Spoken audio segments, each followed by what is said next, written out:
Texas, one of the fastest tracks we come to. Tough test for the drivers. Going to have to be aggressive if you want to win this race. When you go into these championship runs, you're always so tight and so on edge. The champion looking every bit the champion tonight here in Texas. Welcome to No Limits, Texas. We get ready for NASCAR Sprint Cup Series practice. A little bit of a hazy Friday morning. I want to take a look at the round of 8 standings. After one race, Jimmie Johnson with the big win will advance him into the championship 4. 7 other drivers still fighting for the remaining 3 spots, all right now based upon points.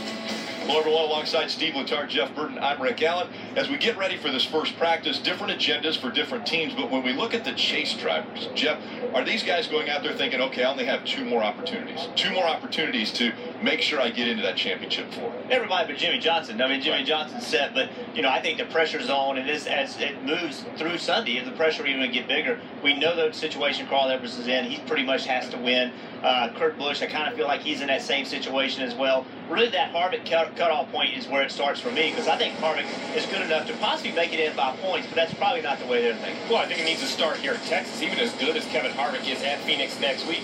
The goal is to make it not a must-win situation. If they can gain 6, 8, 10 points here at Texas, they could go to Phoenix, and perhaps a good run or a great run inside the top 5 could advance those guys to the championship 4. But I do have concerns for Kurt Busch in that 41 car. They have really yet to show me that firepower to go out and to be able to win. And I really think that's what they're going to have to do here. Is even if they don't win the race, they need to contend for the win. Lead laps, run in the top 5. And Carl Edwards, the road to recovery starts here in Texas. He's going to need a lot of help. I saw the Cubbies hat with Kurt Busch there, so maybe he'll try to ride the wave of the Cubs winning the World Series. Let's go down to the garage and Dave Burns. Well, another team that has been talked about a lot this week is the Joe Gibbs Racing Team. Of course, after last week, there were some feelings that were maybe hurt on track, but you know what? They've gotten over that. The crew chiefs that I've talked to down here tell me that the message this week was stay on target. This organization wants to win a championship, and to do that, we need to do what we've done all season long. Work together. Now, they're also admitting that if we're all fighting for the lead or the win of the race, yeah, there's going to be some hurt feelings, but we can get over that. Let's remember the bigger picture. We're all going for that championship as an organization. Marty? Well, Dave, Rick mentioned the Cubs hat for Kurt Busch. He was there for Game 6 of the World Series for his Cubs to win. Stayed at home for Game 7, but after the Game 6, he was at an after party with Bill Murray and all the guys hanging out. He said, that was enough for me. I wanted to stay home and savor the moment with my Cubs winning the World Championship, which they did. Obviously, a couple of days ago, the parade going on right now. Kurt's a little sad he's going to miss that, but as cars hit the racetrack, they know that they have to perform here at Texas. Kurt told me, listen, it's been a top 10 racetrack for us in the past. We need to make it a top 5 racetrack for us because they feel pretty good about Phoenix next week. They feel like they'll be better there than they will be here this weekend in Texas, but they got to be a little bit better, bring a little more speed here to Texas this weekend. They know that.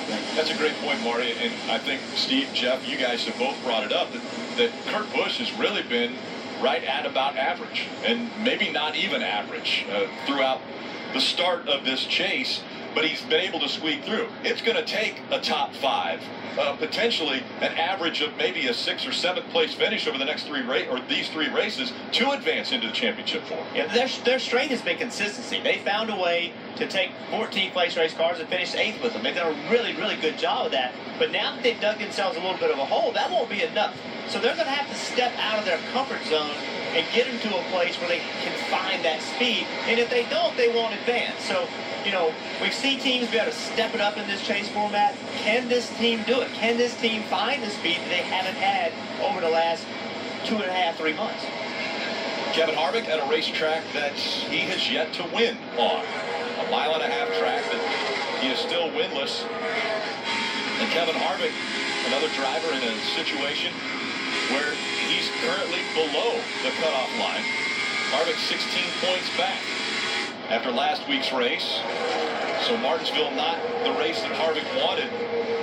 As a matter of fact, at one point in time, he was 2 laps down at Martinsville and just continued with the struggles of trying to find something that would give him a positive finish, but it never ended up happening at Martinsville. Now he needs to make something happen if he wants to contend for another title.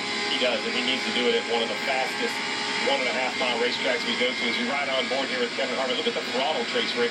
He's going to be wide open all the way down to turn 1. When he gets out of the throttle, it's only for a brief minute. Remember, this is lap 4 on tires, so the tires have already worn. But you hear that? Already back to the throttle right away. Couldn't stay wide open, but early picking up the gas. Now heading into turn 3, where the entry to this corner is probably the most difficult part. Jeff gets really light. You have to get the car to set.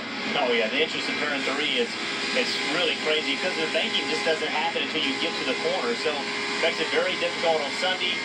I can almost guarantee you that half the field will be complaining about being too loose getting into turn 3, turn 1 is in right now. Normally it's not a problem. Typically you get really tight right here. The car won't turn. It still won't turn. And then right here the car gets loose. That would be a typical problem in Texas. He's getting ready to bring it into the garage. Marty, I'm hearing that the 22 smoking a little bit. Just one lap on the track for Joey Logano and a fairly significant left rear tire rub for that race team. And Steve, you know this, product of the team's trying to get all they can get in terms of skew on these race cars and make sure they can get a little more speed out of the race car. That one lap was actually pretty quick, but that tire rub was significant enough that Joey said, you know what, we need to come in after just one lap. Yeah, I mean, basically, they try to get to the skew in the car, which is tail right. They want to get that spoiler out, that right side out there. But you can't really move the tires. They're located, so the left rear tire gets very close to that quarter panel.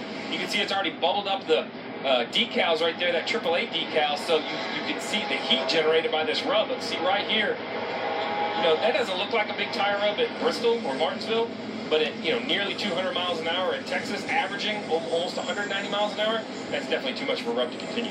And Joey can't see that smoke, he can smell it. So, and I know this sounds crazy, you measure the degree of the problem by how much you smell. I know that sounds nuts, but unless the smoke is really bad, you can't see it. It's just a matter of one of the sensations, just the smell of it, and how much of it you feel like you're smelling. Now the spotter is also seeing it come out of the back of the car. 19, now 20 cars have been on the track. Kevin Harvick is fastest in Texas.